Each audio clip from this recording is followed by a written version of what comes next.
Are you guys good? Are y'all good? Can you give me a thumbs up, everybody? Thumbs up. We are excited. It is 2 minutes till 7 o'clock. So we wanted to get started a little bit earlier because we had some issues last week. So we are now live on Facebook. I got my crew here with me. Everybody's smiling, or almost everybody's smiling. There we go. And we're gonna get this show. Y'all, can we go ahead and kick this show off a little bit early? Are y'all good? Y'all game for that? All right, so let's get this party started. Tease Me Community Conversation, episode number 1, 2, 3, 4, 5, 6.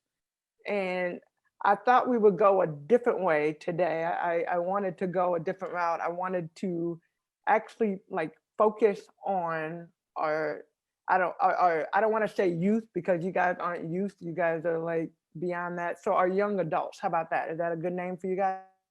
So I wanted to focus on our young adults. So today's topic is the future is bright. And I got this bright light shining on me. And you can look around and see that we have a lot of amazing, amazing young adults. So we're going to kick off the conversation. As you can see, my co-host, Eric Saunders, is not here with me. We need to say a prayer for him, a prayer for his family. They have a lot going on right now and had a death in the family. So definitely, Eric, we miss you. We love you. We're praying for you. And until we see you next month, hopefully, or in the future, definitely you're in our heart and on our mind. So with that being said, let's kick off the conversation. I want each one of you guys to go around and introduce yourself, and then we'll get going. All right. So Shay, I started with you. We're gonna start with you. Give a little intro. Hi, everybody. My name is Shay Sparks. I'm 19 years old. I'm from Indianapolis, Indiana, and I am a recording artist.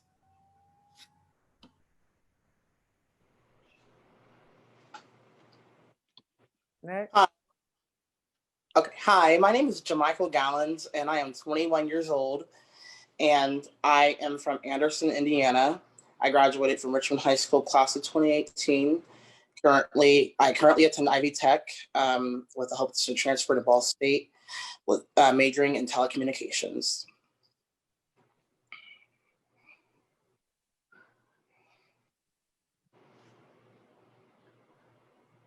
Keep it rolling, y'all. Let's go. Keep it rolling. Hi everybody. I'm Talia Penner. I'm 18 years old. Right now, I currently attend Ball State University, where my major is telecommunications, and I currently work at Indiana Black Expo as the youth TPC coordinator.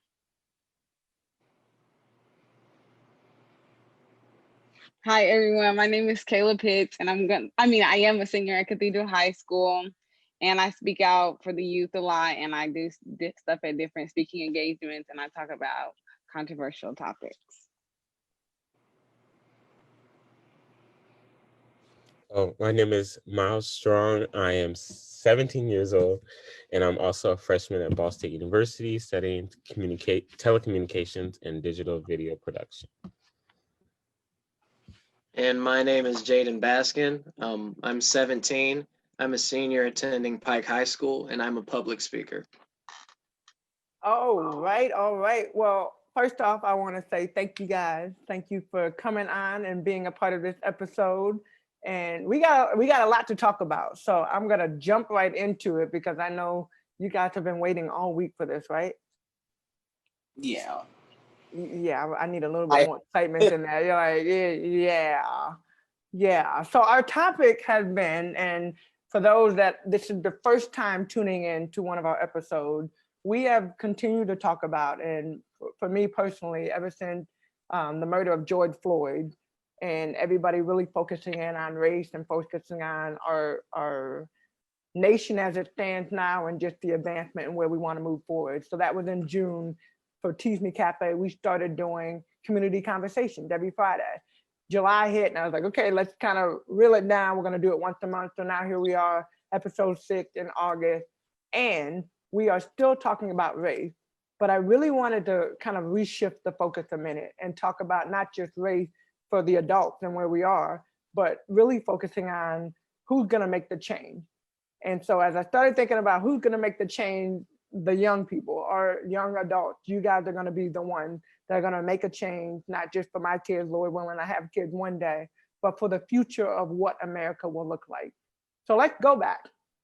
And initially we talked about racism. So I want each one of you guys, when you hear the word racism, what rings through your mind? Well, when I think of racism, I think of division within our country. It's divided a lot of us into classes of who thinks they're better than or who's at the bottom of the totem pole. But then again, I also think of unity because it's also the awareness of racism has brought us all together as a people. So that's what I think of when that word comes up.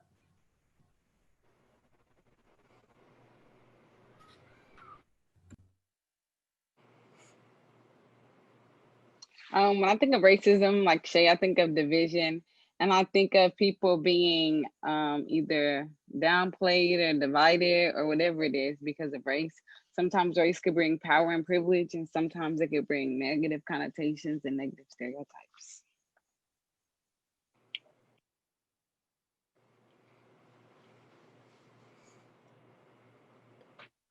I think that race in and of itself is just a beautiful thing in general because it's like you're naturally a part of something. You know, you're born and you're just kind of marked from the beginning.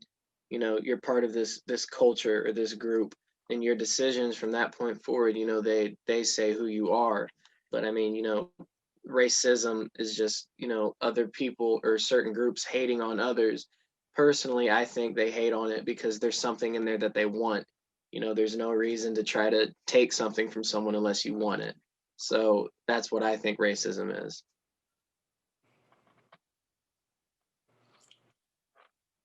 When I hear the word, I think of, you know, division, people, you know, having different beliefs on different people based on the color of their skin or their culture. Um, I believe that racism is something that is taught and that you can be brought up into that, you know, around that environment. And I think that's what, you know, makes racist people. So when I hear the word racism, I just think of division, and I think it's something that people are taught. When I think of racism, I think of it as like a power play, more like just trying to get ahead, trying to put yourself ahead and try to belittle people when you have the opportunity to. So it's like they feel that they have an opportunity all the time to find a way to put us under or beneath. So it's just like a power move or a pride move for them to feel better once they're taught that they can do it and that they quote unquote should do it. So like Jamichael said and the other said, it is something that is taught. So if you are never taught to be racist, then you naturally wouldn't be racist. So let's talk a little bit about that. So going right off of what you just said, Miles, if you're not taught to be racist, then if you're not taught to be racist, then you kind of just live, right? You just live accordingly. So thinking about each one of your own individual journey, how has it played into your own personal life? So we talked about the definition and maybe what we think to be, but in your own personal journey, have you seen it? And if you have, how have you seen it? So me myself, I have seen that like when people of the Caucasian race are around us and like feel comfortable with us and are raised around us, they don't see us the same way as someone who's in like somewhere rural or like farm, like, you know, with their family, and they're just talked about us. They don't even see us like on the normal day-to-day basis. And so I feel like even people who are that go to schools that I went to, they're like surrounded by us all the time. So they don't see us the same way that, you know, people who are racist do. And then when you go out to certain parts of town, even in Indiana, when you go to certain towns, it's like people look at you strangely because you might be the first Black person they've seen or like in person, or just all based off the things that they were taught about you. They just see you as, quote unquote, a threat or something bad.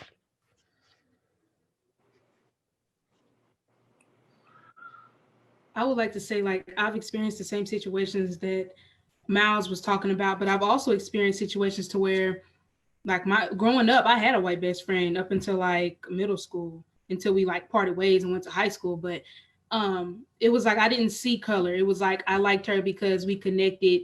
Um, and I didn't see any division between us up until I got older and started to be more aware of the things that were going on in the world. But like you said in the beginning, like I feel like racism is taught, and it's like growing up as especially as a young child, and I feel like young kids, they're so green, and what I mean by that is like they're not privy to knowing what's going on around them as much as our age would know. So it's like they don't think, oh, she's white and we can't be friends, or she's white and because she's this, then we're gonna be treated differently. You just like people because you connect with them. So yeah, but growing up, I had a white best friend. So, and I didn't become knowledgeable about those type of things until I became, older and things like that. Anybody else want to jump in?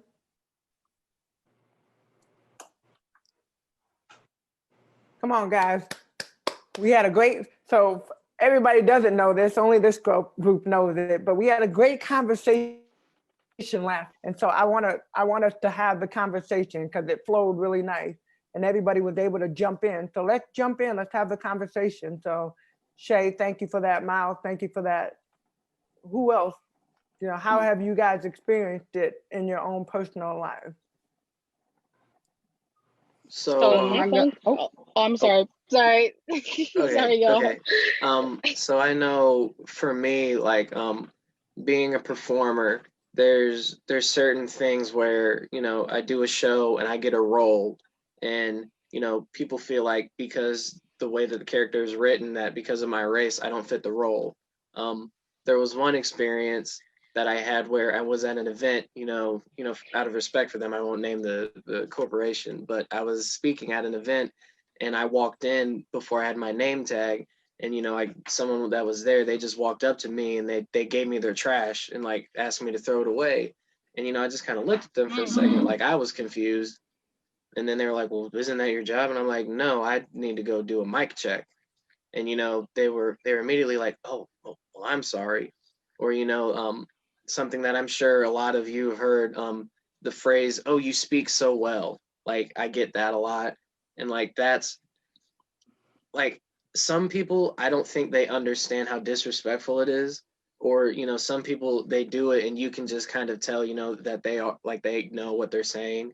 But for me, with that being what I do, performing a lot, like those are the ways that I deal with it. Whether people are assuming that I'm not the performer that's there, or they're just saying things because I'm the only one in the room who is black. That happens a lot too.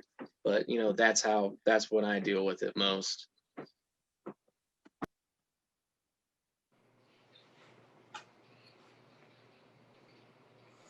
Aaliyah, what were you gonna say? I was gonna ask what the question was because my phone kicked me off of the Zoom. So I was gonna ask what it was. Like I've heard everybody's like intake, so I kind of like assumed, but I want to make sure. Yeah, I mean, so the initial question we talked about was racism, and we went around asking everybody's individual kind of definition of what racism was. And now as you look at racism as a definition, but putting it into play with our own personal lives, how have you seen racism applied in your life, whether directly or indirectly? How have you seen it played in your life? So directly, I live in Beach Grove and I went to Beach Grove High School. So it was like maybe my sophomore year of high school, and me and my brother, we had to walk back and forth to school, but it's not that far a distance. So when we were walking to school, there would be like white people that like drive past and they'll scream out the N-word, like hard ER, like just at us walking. And I feel like it's just like a hatred thing. People, it's just a mentality that they're taught, obviously. I just feel like I don't understand what the hate is. Like, we were literally just walking, and some people, they just think that way and they just think that that's right. I don't know why, but I think that's just one of the situations that I've been through, or like situations where I'll go to the store out here or something like that, and then like one of the workers will follow you around the store, things like that. I feel like I've had that like all my life, like since I was a kid. So that's just some of the things that I've experienced. How do you guys feel like we can change that?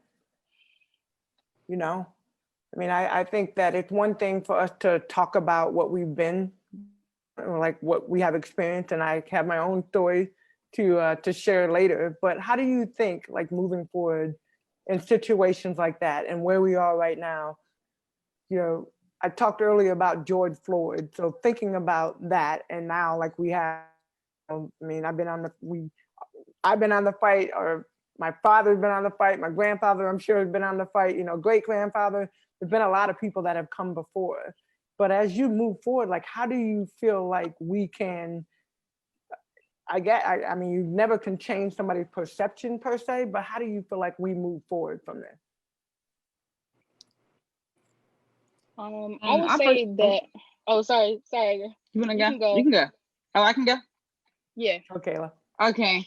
So I personally would say that like we could just, since we can't put it into their head, some people are visual learners. So I would just say we have to disprove the stereotypes. So like if they think that we're stupid, think that we're stupid, we have to prove that we're smart. If they think that we're thugs, we gotta prove that we're not. And like I just think that if we just be the best that we can be and we ignore the stereotypes and the things that could be weighing us down, then that could help us. Like racist people, I don't like, especially racist Christians, I don't know if they think that heaven and hell is segregated, but I just think that we have to work to prove to them that we're all one. So we got to disprove everything that like proves our different, that they think makes us different besides our skin color.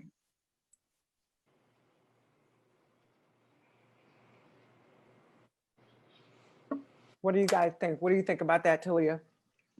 I definitely agree with Kayla with the statements that she said.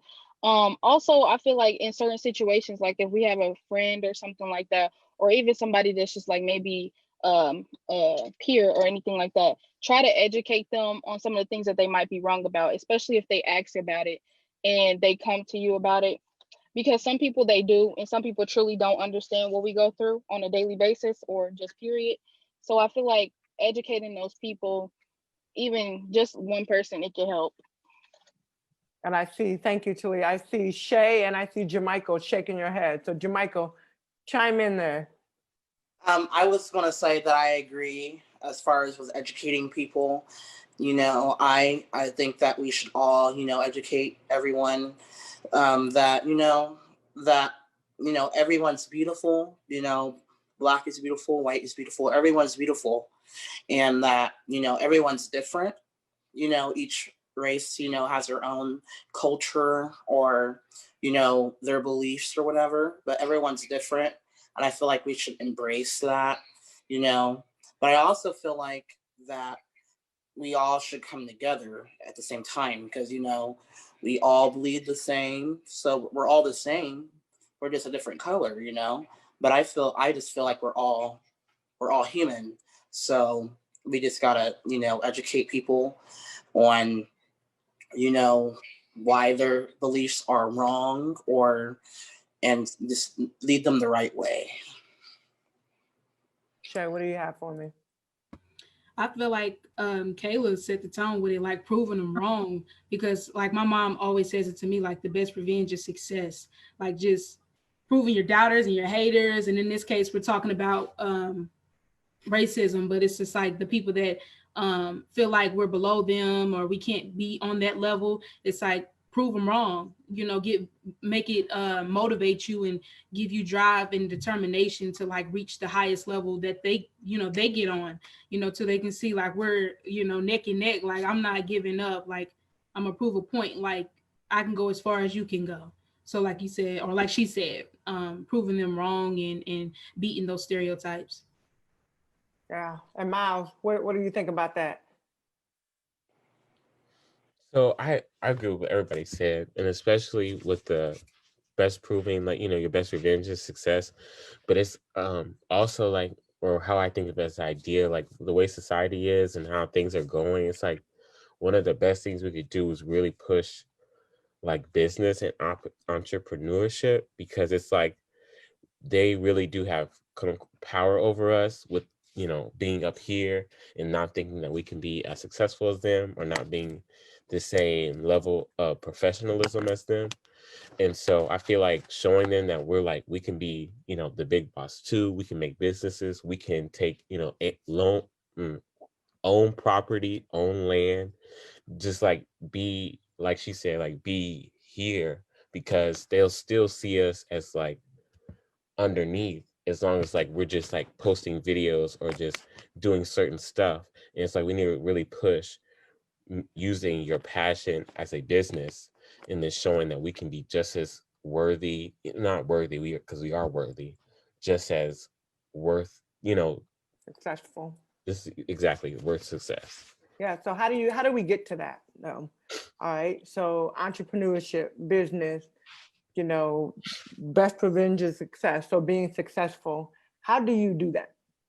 So you guys are young. So how do you do that? How do you put yourself in a position to do that?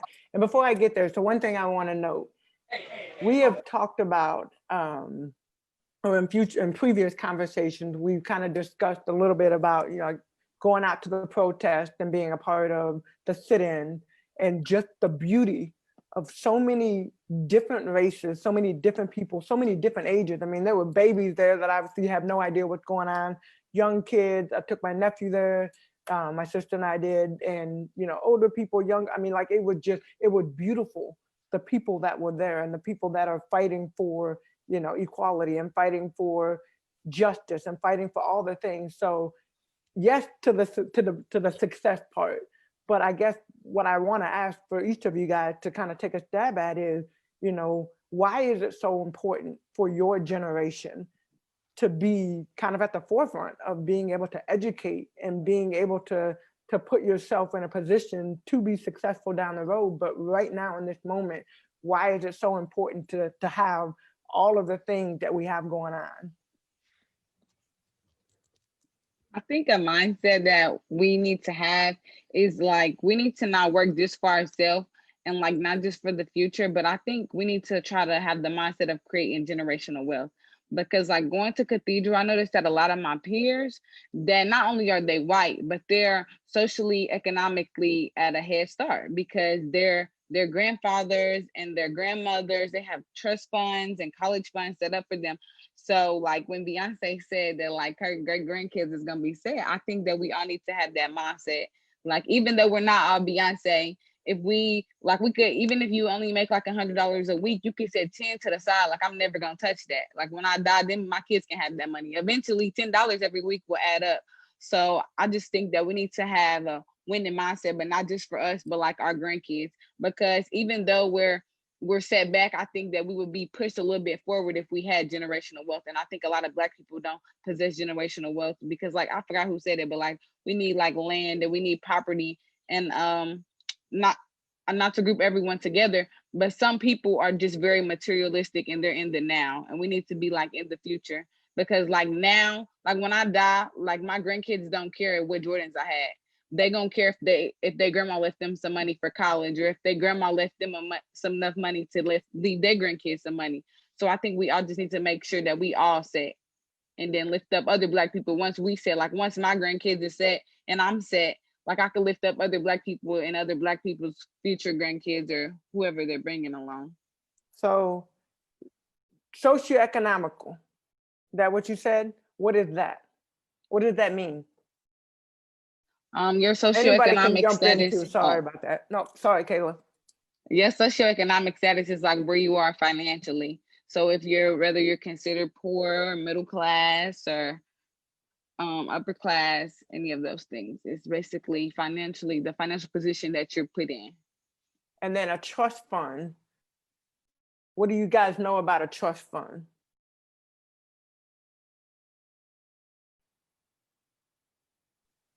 I think it's like when somebody dies and they leave you money, like this is this is for you. Once you hit a certain age, you can do whatever you, some people make it go to college, but some people you can do like whatever you want with it. So a trust fund, a will, something that will allow the future generation. That was good. That's good, Kayla. That's good. Real good. All right. What else do you guys have for me? What else? Why is it so important for your generation to base it tone right now? I would like to say, because I feel like just adding on to what she said, the next generation is going to pick up where we left off. So it's just like, if we in a position to where we still struggling and we, you know, dead and gone, it's like whoever's born from us or whatever, it's just like now they stuck in the same position starting from point one that we started from. So it's just like she said, we got to get a head start and thinking of ways to where we can set ourselves up to be in a position to where we're living comfortable financially in our kids and the kids after all of us. So yeah, I feel like they're going to pick up where we left off. So, and I feel like this generation, we have such an advantage, like everything, like we have the social media and we're just so much more aware and we have the resources at our hand tips. It's not like back in the day where it's like, you had to get it through somebody, like there was a middleman. It's like, we have it all at our fingertips and we're able to speak to people through a screen. So it's like our voices really do matter. So just our intensity towards the fight is going to matter where the next generation picks up.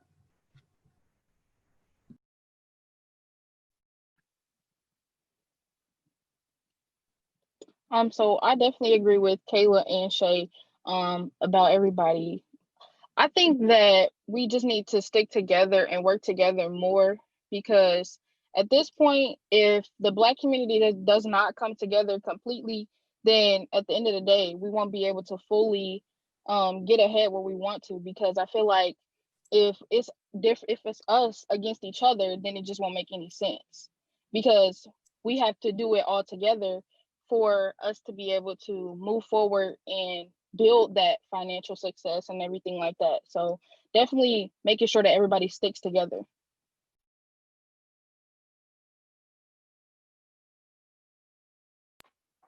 You know, I think one of the big things for our generation and why you see, you know, before it was like maybe a few races, out there marching and doing the sit-ins and fighting, but now you see literally almost every race is out there being represented. Like hundreds of different flags are being waved and all this stuff. There's that saying, there's powers in numbers. And this is one of those times where it's like our generation, like we really proved that. I mean, something as simple as, I know it doesn't directly tie into what we're saying, but our generation pretty much shut down an entire Trump rally. I mean, just by buying tickets and not showing up. And I mean, the fact that, we're so willing to do something like that just to be heard or just to make sure someone else isn't heard. And I think, that's one thing for us for sure. That's one thing we have going is the fact that not all of our generation, but a like a I don't even know how to say it, like just so much more of our generation than the past ones. I mean, I remember my dad telling me about when he was in school and he had the kids, they were out there, they were fighting the fight, but then you had the other kids who weren't because they were like, that's not my fight. And now everyone's like, no, this is everybody's fight. And our generation, like I personally haven't met that many kids who are racist in our generation. And if they are, someone's going to do something about it because, like, we just don't do that anymore. And, I think really it's like the past couple of generations. I think once we reach like our 30s, that's when it'll really start to take off because then you don't have to worry about the past few. And I mean, I'm sure, you have the ideologies and all that stuff that these kids have been taught, but now you've got so many people who are just teaching themselves, entrepreneurship. I mean, I'm sure there's people going to colleges, but some of the most successful people, they just start in their basement. I mean, there's a kid who's like 17 who's got like $1 million sock business just because he wanted to make socks. Our generation, we're just some of us, we want it now, but we're willing to do what it takes to make sure that we have it tomorrow too. And I think that's another big thing for us. So one question that came up while you were talking, Jaden, is, and this is really not just Jaden, it's all of us. How can we include others? So we talk a lot about, you know, like our race, but Jaden, to what you just said, you know, you look, and what I said earlier, you look out and there's people from all different nations, and not just here in America, that are in this fight right now for justice, for equality, right? There's a lot of people that everybody is focused in on this. So how do we take the time to not just talk, not just focus on, you know, our generation, because we need allies too, and we need everybody to work together. So how do we bring it together and work together? I think um I think for me, like it's a big thing where it's like, even though, we say so often, we're divided by race, or, like you see the black race, the white race, you have all these different races. And I think if we really want to be unified, then we got to understand, it's more than skin deep at this point. Like it's a human race. It's not, I mean, we might be different colors, but we're all in the same box. And I mean, there's a whole bunch of issues going on with the world that, just a handful of people can't fix. Everybody's got to fix it. And I mean, there's issues in other countries, but you don't see this division because they're all like, all right, we have to fix it. And I think for us, and when I say us, I don't mean just black people, I mean everybody. Like, if we want just our kids to be in a safer space in general, then we got to step up as humans and just be better people. Because there's no reason anybody should look at any other human and be like, ah, I'm going to just shoot you. Like, there's no reason you should do that. So, I mean, just to blame it off of color, like, that's even more ridiculous. Like, this really, it's, you just got to understand it's a human race thing at this point. It's not about color. Like, it shouldn't be about color, but people are making it about color, and we can't think like that anymore.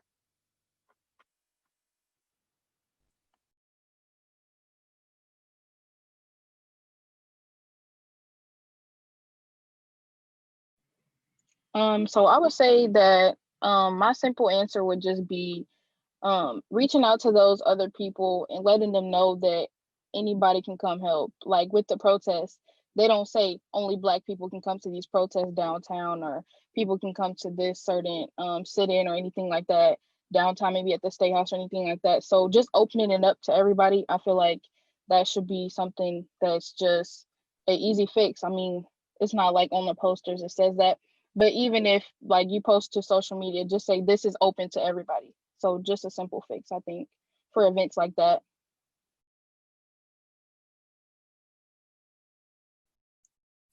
Anybody else?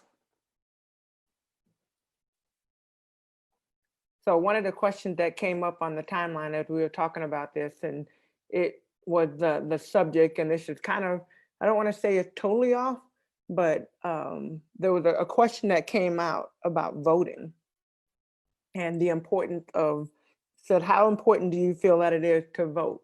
So really, I guess, not I guess, really the question is, from a voting standpoint, how many of you guys are old enough to vote?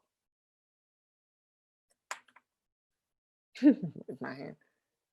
How many of you are affiliated with people that are old enough to vote? So how important do you guys feel like it is, and how do you feel like that will even play into the future? Okay. I think that it's very important to vote, just because every person counts. Although people might try to break down the voting system and everything like that and say that it doesn't matter whether or not you vote, but it does. Even in those small elections, voting for mayor, voting for judges and everything like that, even before it gets to the presidential election, all of that matters, because the people that we put into those places are the people that'll be there. If we need justice in the judicial system, we have that judge that we voted in, a mayor that makes all the decisions for our city. That's the person that we voted in. So I feel like voting is very, very important. If people don't do it, then I just feel like they can't complain about anything going on around them, or they can just a little bit. But if you want to complain about it, try to at least make a change about it. Don't just complain about it and then sit back and not go to vote when it's time for that. I agree with Talia. And today I just registered to vote. And so, and I think Yeah, so I'm glad I did that. This will be my first time voting. So, and I think it's just more of like having, like, being a part of something bigger than yourself. Like, I wish I could have been a part of the one with Obama. Like, that was just a history moment. So it's just like being a part of those history moments is what it comes down to, but also choosing a candidate that is really going to be for us and for the change in the development of the country. So aside from all of the political standpoints and who feels what, it's just like just being a part of history, using your voice. And as for women, we once didn't have that right to vote, so it's like getting out and using your voice. I tell my grandmother all the time, because we had said on the last Zoom call that coming up, she was born in the 50s, and it's like, she was in the heat of when all of this stuff was really, really heavy. And so she's like, oh, that don't matter.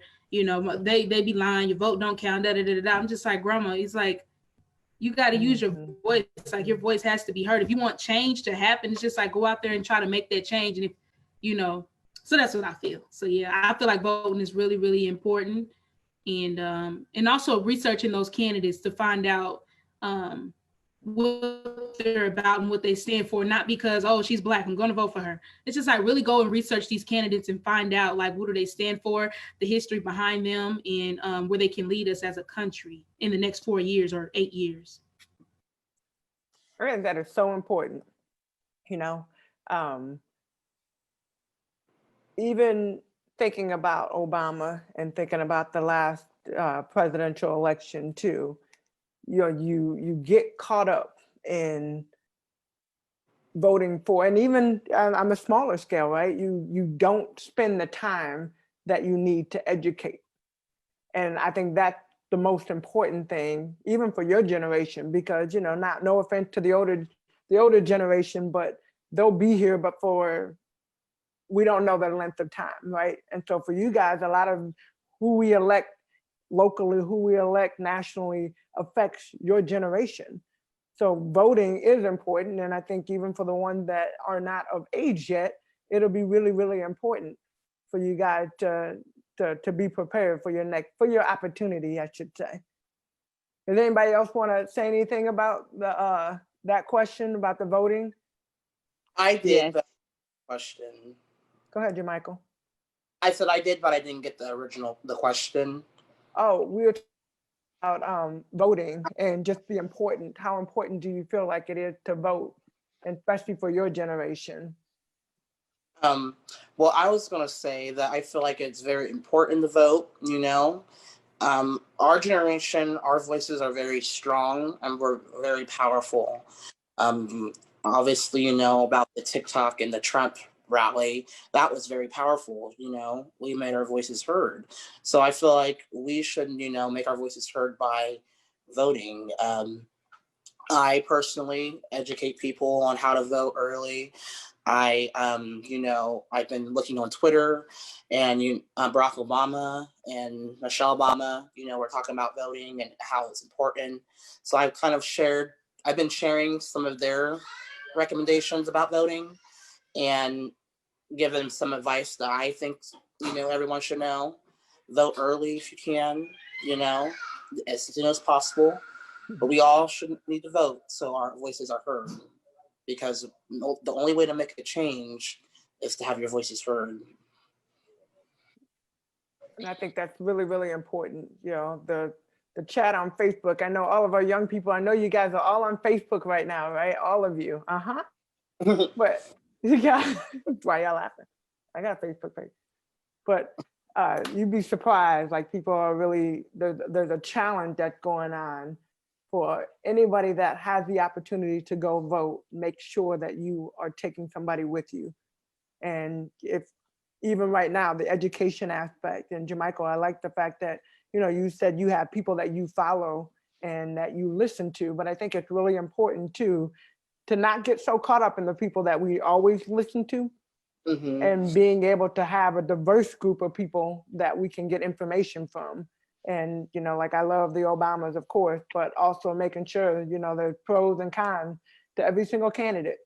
So making sure that we know the pros and cons and making sure that, like we're following through on that. So I'm going to move to a different question. We got this one from Tammy Mills, but she asked, do you resent that your grandparents great grandparents were denied economic opportunity based solely on their race? And if so, how do you deal with it? So do you resent that your grandparents and great grandparents, and maybe even your parents, were denied economic opportunity based solely on the color of their skin? I do personally. You know, I don't like to see division, and I don't like to see people treated differently based on the color of their skin. I think that is, to be honest, a stupid reason to treat someone differently. We're all human. We're all here. We're all put on this earth for a reason. And I honestly I don't understand what the older past generations, how their belief system and why they would think that, why they would treat people differently. But it does irritate me sometimes when I see different things. It's like, it's unfortunate how things have been, and that's why we need to make a change and let our voices be heard. Because we still have work to do, and we as a society just need to collect and move on and be one, a union. I know personally, I do resent it because, well, not my great grandparents, but my father's great grandparents. So my great great grandparents, actually, um, the the slave owner married into my family, and he sent his children. So he had mixed children, and he sent them to Illinois to buy land, and they did. I don't remember exactly what city, but they bought a whole bunch of land, and then a mob of people came through, and they tore the town up, and then they burned the papers. So like we lost pretty much all of that, and then we had to start from scratch. So for me, like it gets personal sometimes because it's like we really, like, they were trying and they were fighting even back then just to have a place where they could feel safe. And for these people, for no reason except for the fact that they couldn't stand to see us be successful, they came through and they just took that. Or and like, excuse me, for me personally, like, what do I do about it? It's just, it's like Shay said earlier, you gotta be successful. The best revenge is just to let people know that, hey, you might have seen me at that point, but now I'm doing better. And like you just gotta get it off your shoulders a little bit. And I mean, it's okay to be mad about it. I mean, personally, I'm not gonna run through someone else's town, tear it up, blow it up, and then take their papers and burn them. But I'll definitely build a bigger town, and when they come through to visit, I'll make sure they get the penthouse view, and I'll be like, yeah, but I built it. So that's just where my head's at. I personally don't can y'all hear me? Can y'all hear me? Yeah, we Just can can. hear me? Yeah. Okay, I personally don't resent it because I think that makes us who we are. Like black people go hard. Black man, when black people shine, it hit different because it's like you didn't have no head start. Like you worked for this. You really this is really how you really did that. Like so like when all those other presidents became president, nobody was really shocked. But when we seen Obama up there, we like you did that. Like you earned that. Like this wasn't given to you. You had to work. Like you really put in work. So that's the reason that I don't resent it because I feel like when like black people just glow different and everything is just I think it's different because that's just a part of us. So like when I think of resenting, I feel like a sense of like bitterness, and I'm not bitter or anything. I feel like that is unfortunate that that had to happen. I definitely don't think I could have survived it, but I think that God gave his biggest fight to his strongest soldiers, and black people are still shining, and we're still thriving. We had a black president. Now we're hopefully can have a black vice president. So I feel like we're gonna keep thriving, and if we didn't have those oppositions, we wouldn't be able to. I don't think we would be as special.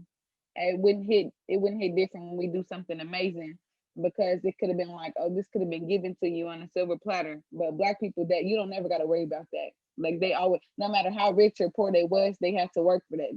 They wasn't just put there because of how they were born. I feel like I agree with Kayla a lot because most of that stuff is really what rooted people in their soul to teach their kids, down to us how to like be strong within ourselves. And also, I feel like the way that they like denied them was so direct that now it has like morphed and like changed into different ways for them to set us back.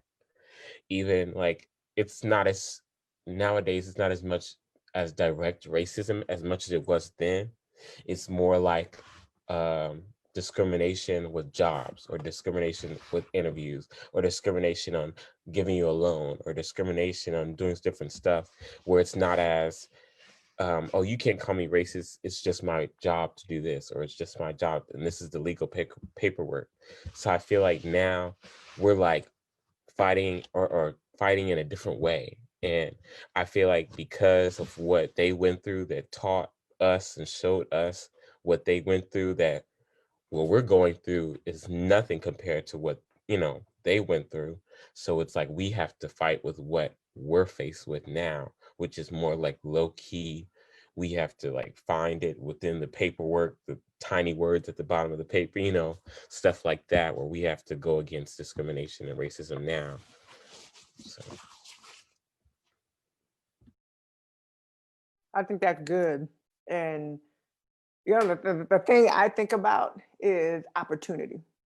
The word opportunity, because Kayla, you just hit on it. When Obama got in, like we were all like, yeah, like he did that, right? And even in different roles that you see, like I hear about it in the sports world, right? There's not a lot of African American GM. There's not a lot of African in our, in our league in the W. There's not a lot of African American female coaches, and there's a lot of different things that there's not a lot of, right? So when you get an opportunity to see somebody in a position that you want to be in, that looks like you, is something that you're like, oh man, like I can do that, you know? And going back to the question too, like even from the resentment, I was blessed.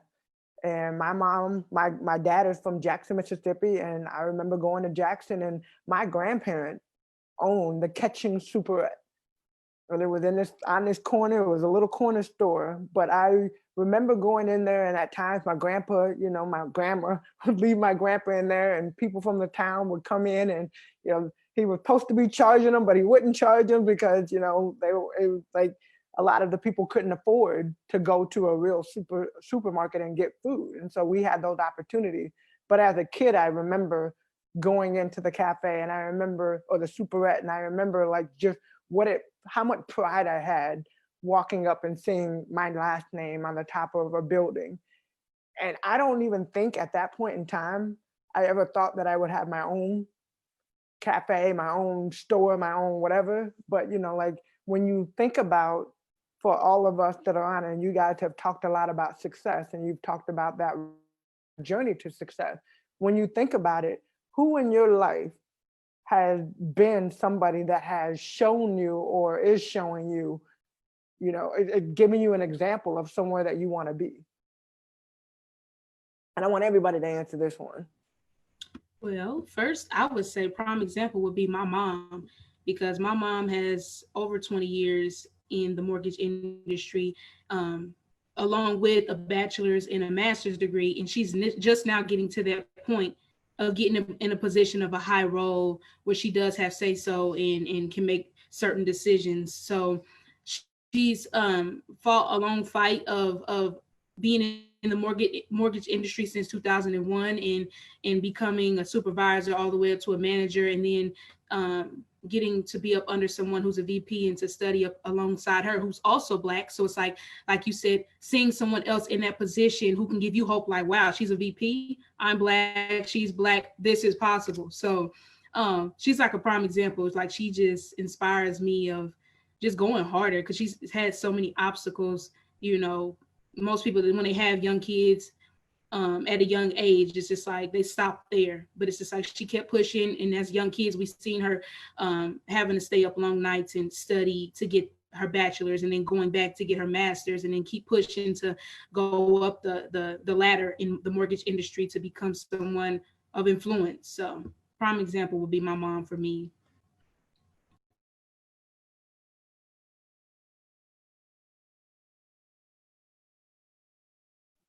I think my prime example would definitely have to be my uncle. Um, he's he's the youngest of six, but he was by far, from what I know and from what I've seen, he's by far probably the most successful out of all of them. And I mean, granted, he was the youngest, so he got to watch everyone else mess up and figure out, okay, so this is what I can do, this is what I can't do, and like he went to college on a football scholarship. And I mean, of course, like my granny helped pay for everything, but he went to college for football and then he messed up. Like he got an injury, so he couldn't play no more. And like most of the time you hear like that happens to an athlete, especially in college, and like that's what they went for. And they just kind of spiral out of control. But he didn't. And I mean, of course, like after that, he was like, well, I don't want to be here. But then he went, and I mean, ever since then, he's just worked steady, constantly working. And now, like this past year, he just bought his own house, like bought it. Like he did that. He's renovating it. He's doing all this stuff. He's owned a couple businesses. Of course, I mean, he's still got that black shine. I mean, he's got the beard, the waves. He's got the nice car. But I mean, he takes care of himself.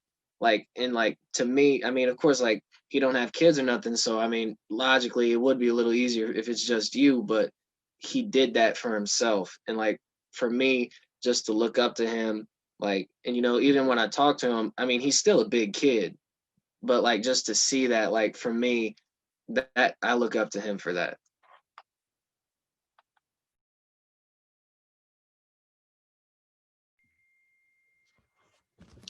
I would say that both my parents are really big people in my life that have like shown me like success, or really like showing like wanting better for us than what they had before.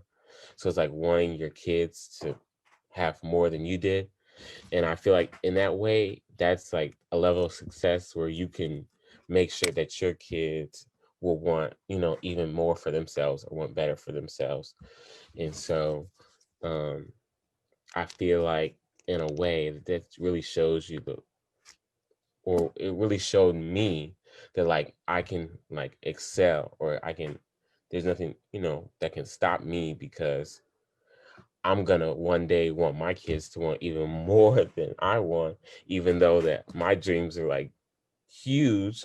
I still, however way they find it, I want them to feel like they can even go ahead of me. So I feel like that is really um, affected me in a good way in life. I would have to agree. Um, my mom is someone that see that supports me, and wants to see me do well in life. She went to college, but she didn't finish due to a medical reason. So I personally, I'm the only one so far out of my brothers and sisters to go to college, and to actually stick to it, because I want to be successful. I want to prove to the people that have told me that I won't be successful in life, that I can be and that I will be. I have a goal and I have a dream, and I'm going to go for it, and I'll do whatever it takes. And I want the future generation to have it better than I did.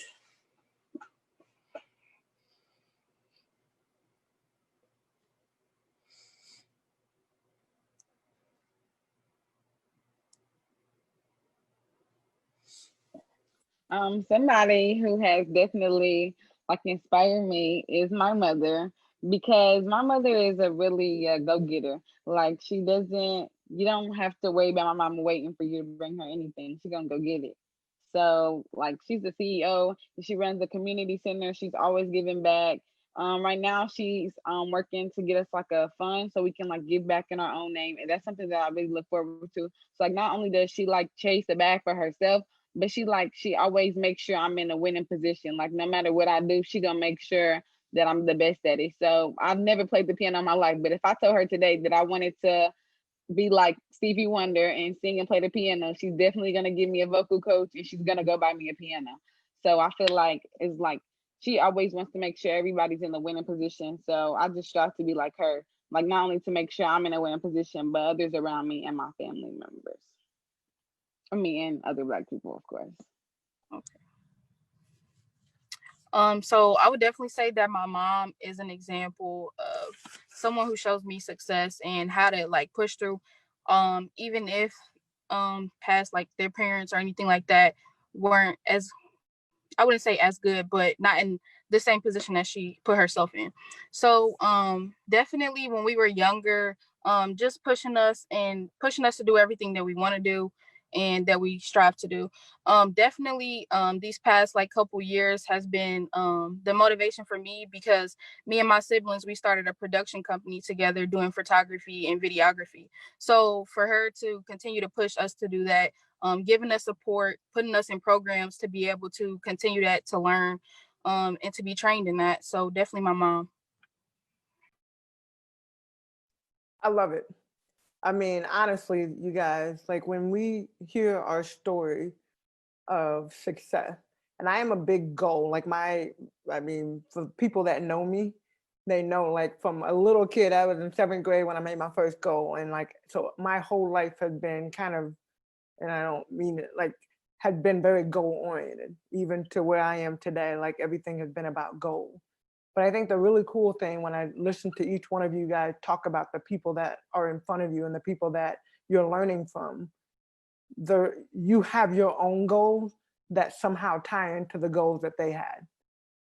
And so going back to the word opportunity, going back to the word success, you guys and just your route and just what you are going to do, you don't have a reason not to be successful. So I am proud of you guys. I'm like so thankful to have you guys on this call. And I'm going to open it up a little bit. All right. So I want to open it up. We have some questions that have come in from people from Facebook. So I'm going to take some of their questions. They may or may not be along the same lines of what we've been talking about, but most of them kind of play into it a little bit. And let me pull the questions up. All right. So the first one I'm going to ask, and anybody can chime in. All right. So this is from Patricia Castaneda. Hey, Patricia. Hi. I can't see you, but you can see me. So she said, we are talking a lot about institutional racism in laws, systems, and orders that were established at a time and by people who wanted to deny access to the Black community. Do you see those systems? And do you feel empowered to call out the changes that need to happen to root out that invisible racism that still does harm? Ooh, that's loaded. Anybody, y'all want me to repeat that, or you got it? Anybody want to speak up to it? Repeat it? All right. We are talking here, you know what, I'm not only gonna repeat it, I'm also gonna put it in our chat room so that everybody can see it. But we are talking a lot about institutional. Oh, hold on. We're talking a lot about institutional racism in laws, systems, and orders that were established at a time and by people who wanted to deny access to the Black community. Do you see those systems, and do you feel empowered to call out the changes that need to happen? So do you guys see the system that were put in place to deny access to us as a Black community? And if you see them, or even if you don't, if you were to see them, you feel like you've been empowered to be able to use your voice to create change? I know that just recently I saw um it was a law that was created in a state where they're just now allowing us businesses, or prohibiting businesses from discriminating against Black women in their hairstyles based on their interview. And it was like I was like, this just happened, like 2020, like they're now saying that you can't discriminate against a Black woman or a Black male because of the hairstyle that they wear when they go into an interview. And then just a month after that, I saw another law that was saying that, period, they're prohibiting a business from discriminating against anyone who is LGBTQ. Not like that's it. Like, so I'm like, that's even, it's bad that it's taken this long, and it's good that it's now put in place, but then that's just one state. So I'm like, it takes a lot, it's gonna take a lot more, but it's like the fact that it takes, social media is really a big part of seeing those social injustices when it's not in your area. So seeing them, or that's a way that I've seen them, and it's crazy that it's taken this long, or that it's now a thing that's still being spoken about in 2020. So like, you know, I've got like I have like an inside view on this one. So back in January, I was a page for one of the senators, Senator J.D. Ford. What that means is basically I took a day out of school and I dressed up all nice and fancy and I went downtown and I went into I think it was the Senate building and I got to shadow around a senator and we took a little tour and I actually got to sit in on one of their voting sessions. And I don't remember all the names, but um, there was a law that the only thing I remember is big Democrat versus Republican thing, but I remember it because he was one of the only black men in there, and he was up there arguing for a law that stated the judicial branch, I guess they're opening up a new one in Indiana. It needs to represent the people culturally. He said it doesn't make sense to have a diverse people judged by a panel of all white people. He said that doesn't make any sense. And then he went through the process. I mean, he's up there arguing, debating for it. And even though logically it's like, why would you have to debate? Your system should reflect your people. The other side, they called it out and they said he couldn't do that because of a technicality in the way he was debating it. They said he had to wait for someone to debate him for him to debate it. And, just the fact that they would shoot something down like that off of a technicality that's not even real, just so that they had a reason to vote.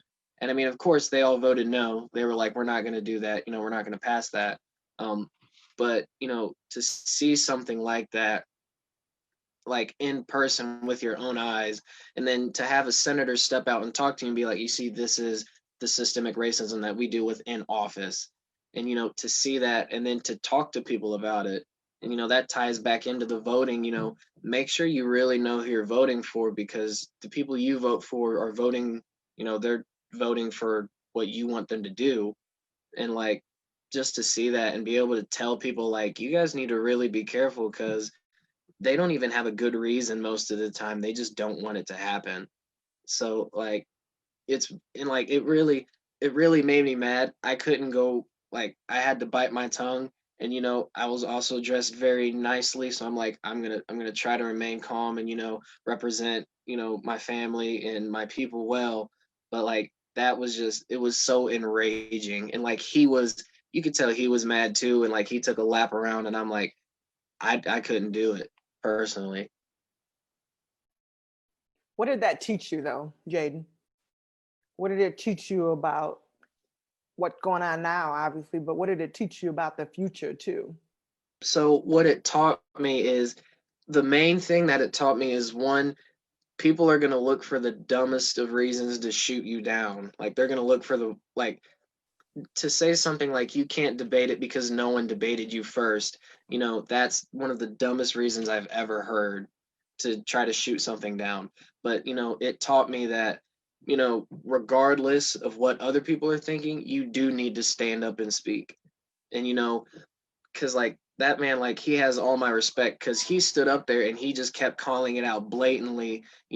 Like every time they said something, he's like, well, legally I can under this. And to be educated and to just be abrasive.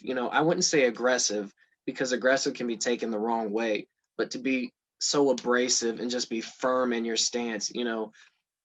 I mean, it's like a rock hitting another rock. I mean, if you're just gonna keep shooting, then why would I stand there and just take it? You know, like that's what that taught me is regardless of how stupid everyone else might think it is, if it means something to me, I'm gonna stand there and I'm gonna speak.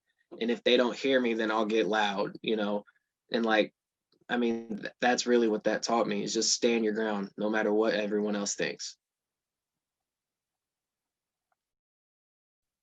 I love that. Stand your ground. You got to stand up for something. And so we just got another question, and it kind of ties into that. But this young lady that put a question in, she teaches sixth graders, and she said the question she asked is, "I'm wondering what words they might have, what words you guys might have, not me, but for sixth graders, how might they participate and thrive in the fight for equality and justice?" So we all, to an extent, work with the young people, younger people, right? And as we're trying to find our own path and our own direction and how we can fight for equality and fight for justice, just think about younger kids and think about you a few years ago when you were younger. What do you think? How do you think you might have responded differently to what's going on right now? I would tell the sixth graders to just read. Like when I was younger, and even now, I just read all the time to allow me to form my own opinion. Because sometimes when you're in sixth grade or when you're younger, your parents or other people around you that you look up to can not necessarily like they don't choose to do this, but their opinions are like they're in your head and they are you're easily persuaded. Like you're kind of a vulnerable audience because you're so young, you don't know any better. So I would say to tell them to just read and educate themselves so they can form their own opinions at such a young age, because sometimes at a young age people can influence you to go lean one way or another. You could be taught to not like another group based off of what you've heard from somebody, or you could be taught to believe these stereotypes based off what you've seen on the media or on social media. But if you read and you educate yourself, even as a sixth grader, that could take you really, really far because you're able to form your own opinions and be true in who you are based off the knowledge that you've gained over a period of time. So let's even take out the age. Let's take out the age for a minute. How are each one of you guys? What are you doing to participate and thrive in the fight for equality and justice? I would have to say that I have been doing my research, educating myself more on, the issues that are going on currently. Um, I would just say, to educate yourself, and you believe, what you want to believe. You hear different things all over the internet, on the news, social media. You just do your research because at the end of the day, you know what's right and you know what's wrong, and you should do what's right. So just do your research and continue to spread positivity.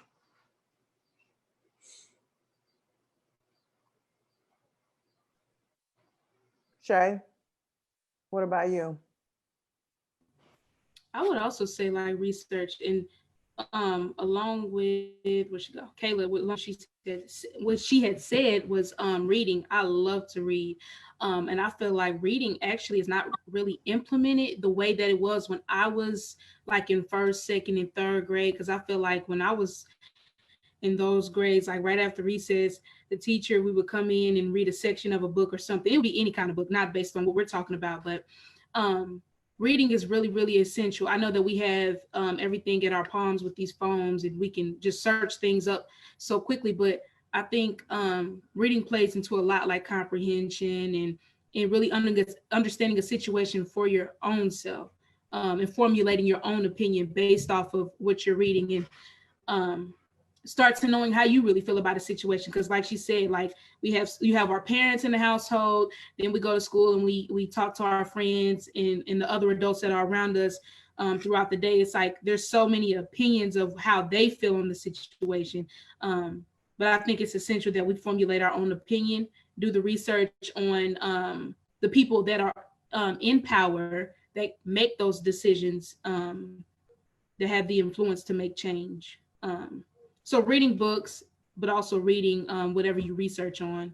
And as far as like, younger kids, like sixth grade and up, bridging that gap, because we are a little bit older than that, and we can bridge that gap by becoming more closer to these young kids and getting involved with them, maybe even implementing something where we can go and talk to them and speak to them, sit in their classrooms and formulate just like a 1 hour conversations where we like, how y'all feeling? Like, because they look up to us like the older kids. We're in high school, college, where we're on to that next part of our lives. So bridging that gap between the younger and the older, and then also reading and researching.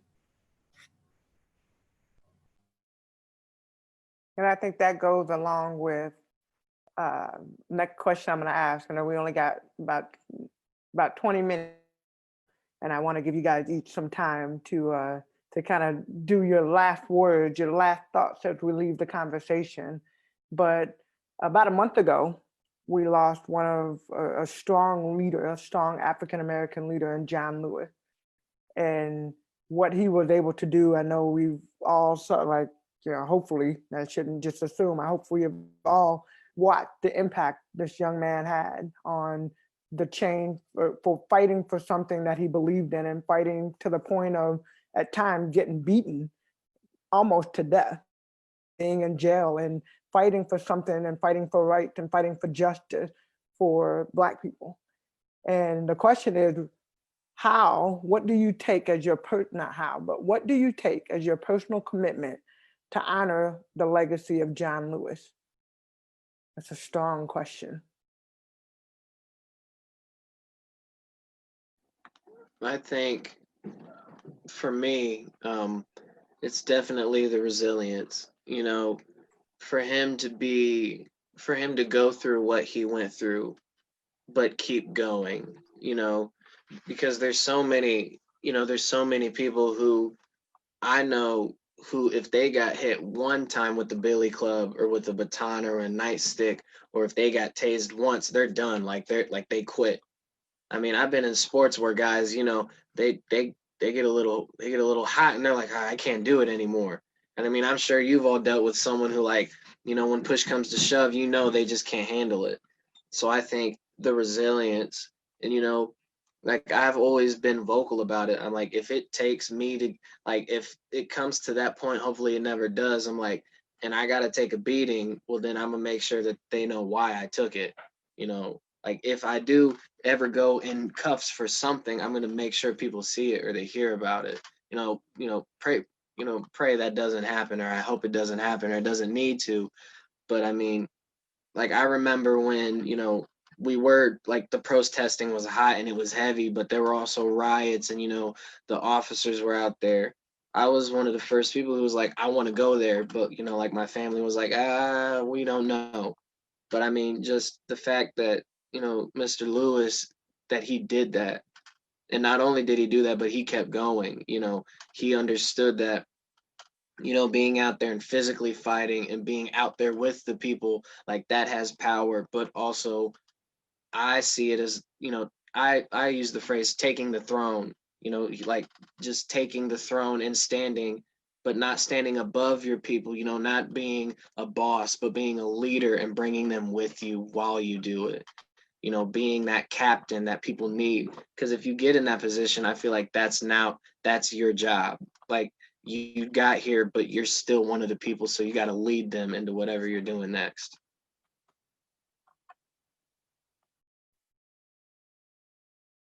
I guess mine will fall up under that same kind of category, like resilient, being tenacious, having that tenacity to keep going. Because I was just having this conversation with my mom, and I was like, what if Dr. Martin Luther King would have stopped because he didn't see immediate change then? He like, we didn't march once, nothing happened. They not listening. I'm done. Y'all on your own. It's like, what would have happened if he would have did that? Like, we wouldn't be as far along as we are today. And it's like, the fight that we're fighting is going to be a long fight, because we've been fighting this for so long, and we still got a long way to go. As Mal was talking about, they just passed the law for the discrimination of the black female's hair, the black male's hair.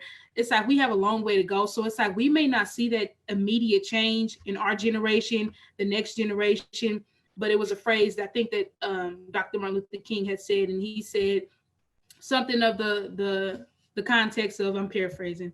He said, they're gonna crawl so they can walk, and we're gonna walk so the next generation can run, and then next we'll be sprinting, and then we'll be running. It's like it's gonna be a constant development, but it's like we can't get discouraged because we don't see the immediate change that we're fighting for at this moment. So we're gonna fight, and we may die fighting, but it's like it's gonna propel that next generation to start running and sprinting to that next level that we got to get to. So that's what I feel like. We got to stay focused on the goal and be resilient, like Jaden said. Hey, it's a marathon, not a That's sprint. true. We got a long way to go, but you think about the people that have come before us and that have given us the opportunity. You're so right. Martin Luther King Jr. and John Lewis was a part of that. And, you know, we don't know, and I think even from an educational standpoint, you didn't really hear, this generation probably didn't hear as much about John Lewis and his impact, and you didn't visibly get to see it as, you know, our fathers and mothers and grandparents got to see it.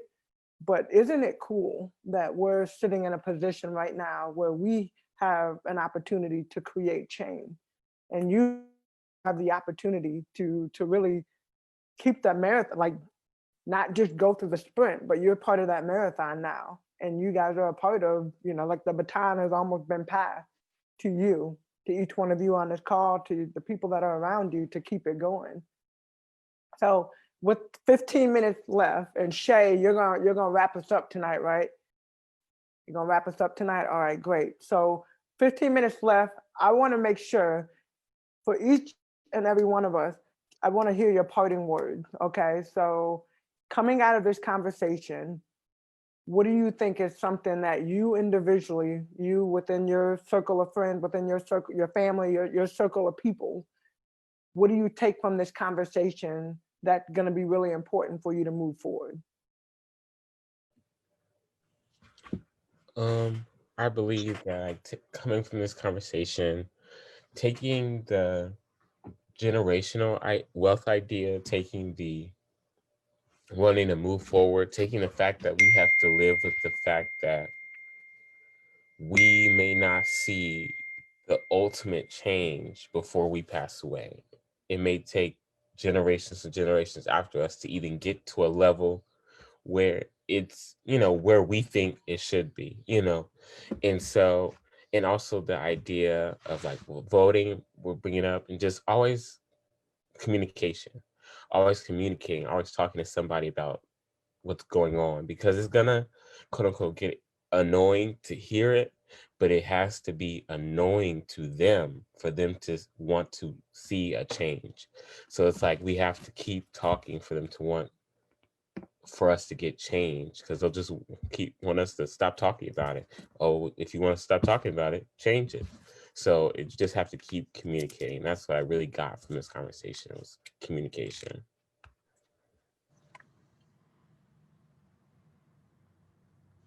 Talia, what did you get from it? Thanks, Miles. Yeah, I was trying to unmute myself. I would definitely agree with Miles about the generational wealth.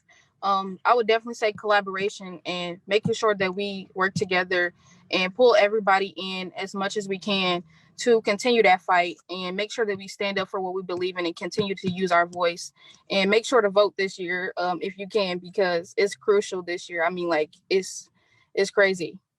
You said vote like your life depends on it. Jamichael, Yes. what are you taking from the conversation? You're on mute. You can hear me now? Mm-hmm. Okay. So what I take from this conversation, I have to agree with what Miles and everyone said, is communication. But also, I also get from this conversation, what I learned is, you know, we all need to come together.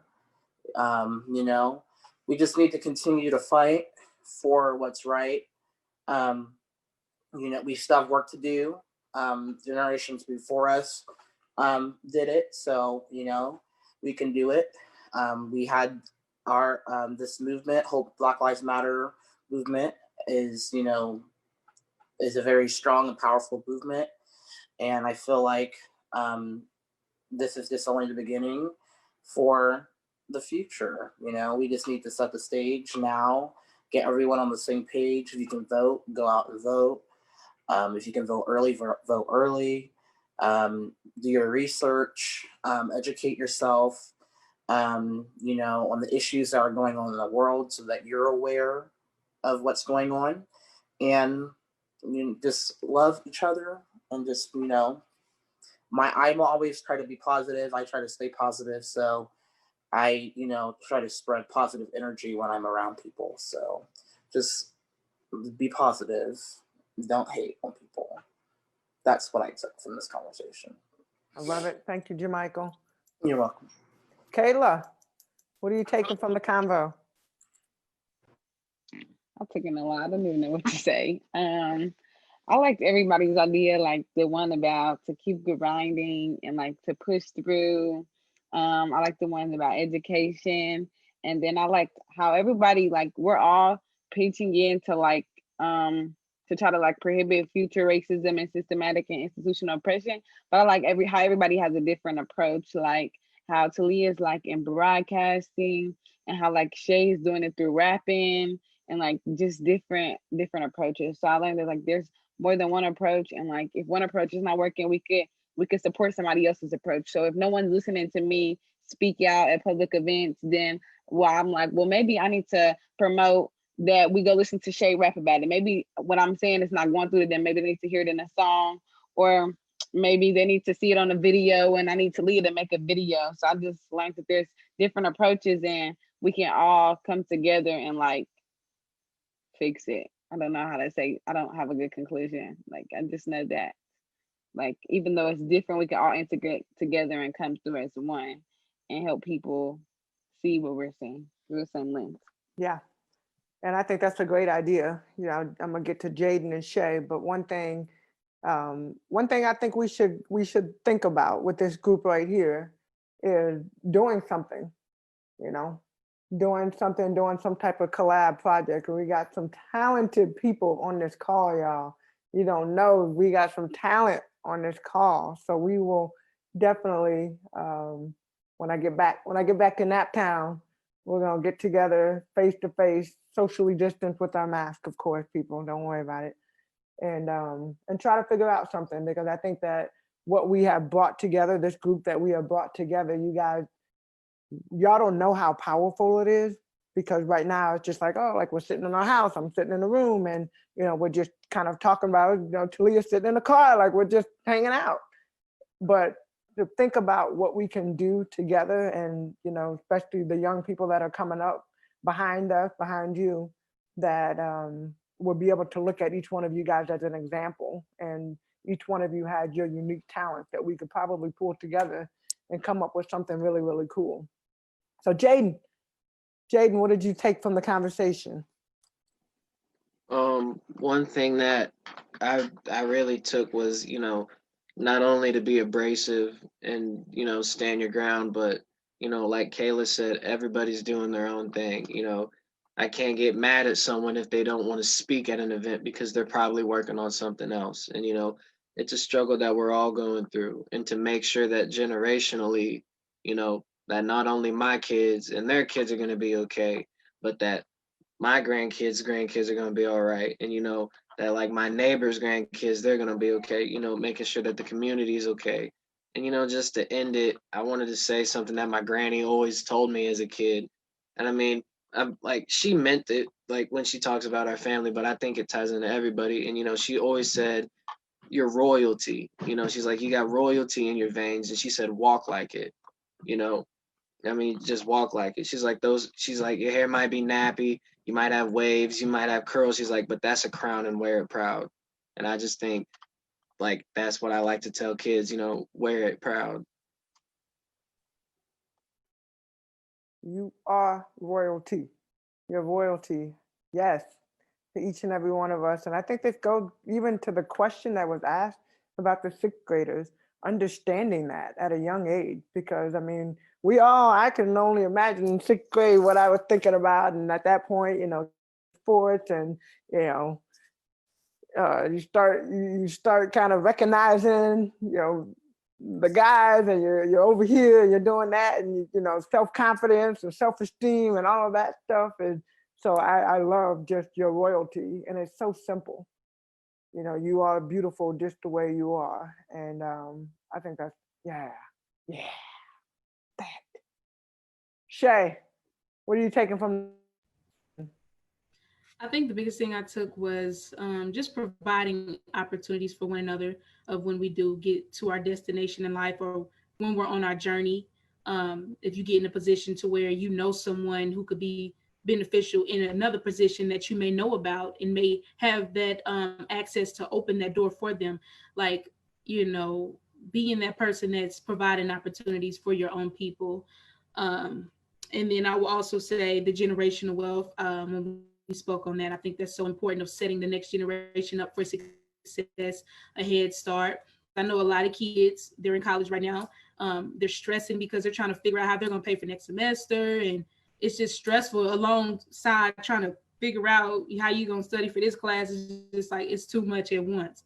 So it's like setting these kids up so they can go to college and just focus on studies and being successful for their next level in life. I see Talia shaking her head. She like, yeah. But then what's his name? Jermichael, he had said just sending out positivity, because I feel like a conversation goes a long way. Hey, how you doing? Being nice. I know when I'm in store shopping and stuff, I'm always like, hey, how you doing? How's your day going? It's just like that can really lift somebody's spirits up. So just sending out positive energy in the world can make the world just a better place. Aside from what we're talking about, racism and all of that, it's like we just have to be better people and better communicators when we're talking to people. And because I wrote some stuff down, I'm trying to see. I think that's about it. And just encouraging folks to stand tall and stand their ground in the fight that we're fighting. We may get weary. I'm sounding like a baby. We may get weary, but it's a long fight and we got a long way to go. So just encouraging all of our brothers and sisters that are in the fight with us to keep going.